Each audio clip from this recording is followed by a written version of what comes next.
Welcome to Heimish at Home. Here we are at home preparing what we all prepare. Lukovic Shabbos Kodesh, of course, Cholent.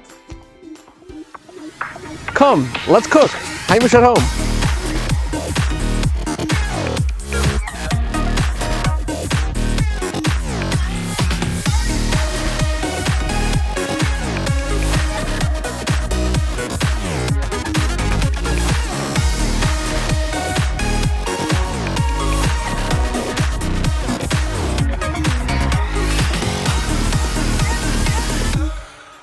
I'll prepare it the way I prepare it in my restaurant. So we'll definitely start with a little bit of schmaltz. Schmaltz is rendered chicken fat. Okay, so my schmaltz is ready. Let's go. In with the onions. After that, I'm gonna take my garlic. I'll chop it up a little bit. I'll keep my flame high until everything gets nice and brown. In with the garlic. Next, I like to get a nice little color on my potatoes. Now the way I'm preparing my cholent is the way I like to prepare it is saute everything nicely in the pot, get it ready, and then transfer it into the crock pot and let it sit there the whole Shabbos. The way I'm preparing this now is how I prepare it in snaps. And I think this is a great way to do it. But you don't have to follow the exact technique. You can make this entire recipe straight in the crock pot. You can make it straight in a pot and then leave it on the blech. You can put the pot in the oven if you have a pot for that. You don't have to brown it in the pot and then transfer it into a crock pot. This is just the way how I make it, and it works well. If you take all the ingredients, throw it in a crock pot, it'll work just as fine. I don't make cholent at home. I cook Shabbos every single week. And for those that follow me on Instagram will always see me do my Lukovic Shabbos Kodesh series on stories. You'll see I cook for Shabbos every week. But you probably never saw me make cholent. I don't make cholent at home. I have a son that's a very picky eater. And all he likes is his mother's cholent. I don't mess with that. I'm gonna go in with my potatoes. Then the most important part of the cholent. What meat you put in. Like my grandmother always used to say, "Vus malak daran, nemt men aros." You'll put in good meat, you'll take out a great cholent. So I went ahead and I got some beautiful flanken. At a marrow bone, you'll get some beautiful marach. I'm gonna let this get a nice color.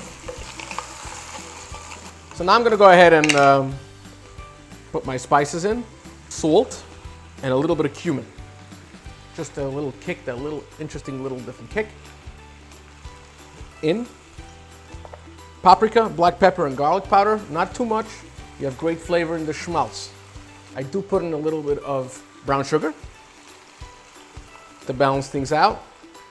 And we make a homemade barbecue sauce in the restaurant. So things are really happening in my pot. There's so much flavor going on over here. So I'm gonna go ahead, I'm gonna add my barley. I'm gonna add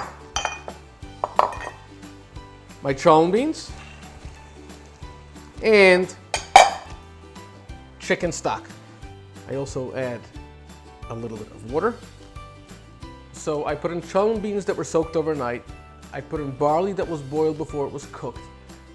I know exactly how much water I have to put into my cholent. Sometimes you don't know, how much water do I have to put in? How much liquid do I have to put into my cholent? As you can see right now, it's starting to boil. All the liquid I have in here is just enough to keep me in my crock pot overnight on the low setting. And when I wake up Shabbos morning, that smell, machaya, and you go to the crock pot and you give it a schmeck, you know what I'm talking about? That's what I do. I'm sure a lot of other people do it. Once I start boiling, I transfer it right into the crock pot. Covering it, I leave it on low setting. See you mañana.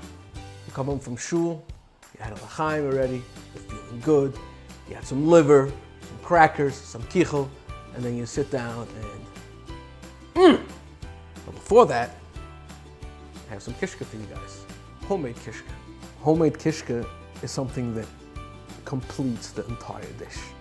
I thought it was so important to include a homemade kishka recipe together with the cholent recipe to bring together the entire cholent dish. Kishka is like a cherry on the top. Everybody loves a good kishka in the cholent. First thing, let's try to get rid of some old bread. We never throw out bread. Here is some old challah roll that I soaked in water. In. Next,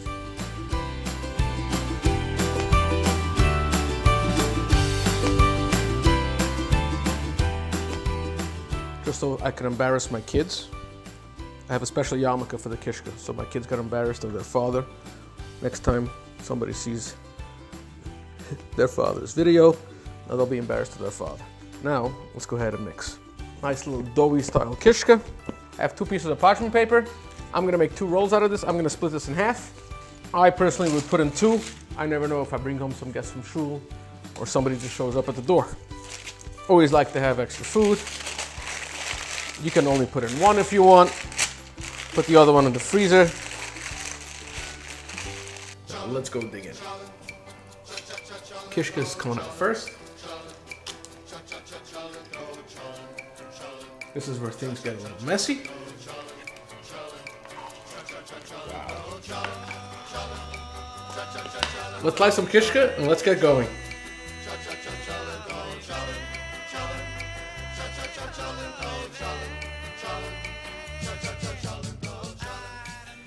Look at that flanken right there. Woo. If you want a marachbein, I got that right there too. Let's get a nice piece of Kishka. Oh, I gotta taste this. I always have a problem with eating cholent. Is do you eat cholent with a spoon or do you eat it with a fork? I can never figure it out. Watch, I'm gonna stay like this.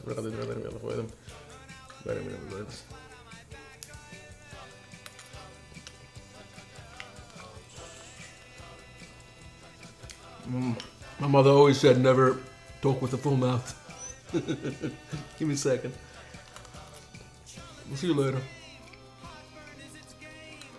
It was so good. Wow. I never tasted cholent with gloves, but you know, I'll continue. With a cold beer, nothing better. L'chaim. And of course, don't forget to say L'kuvah Shabbos Kodesh when you prepare this, and your cholent will be even better.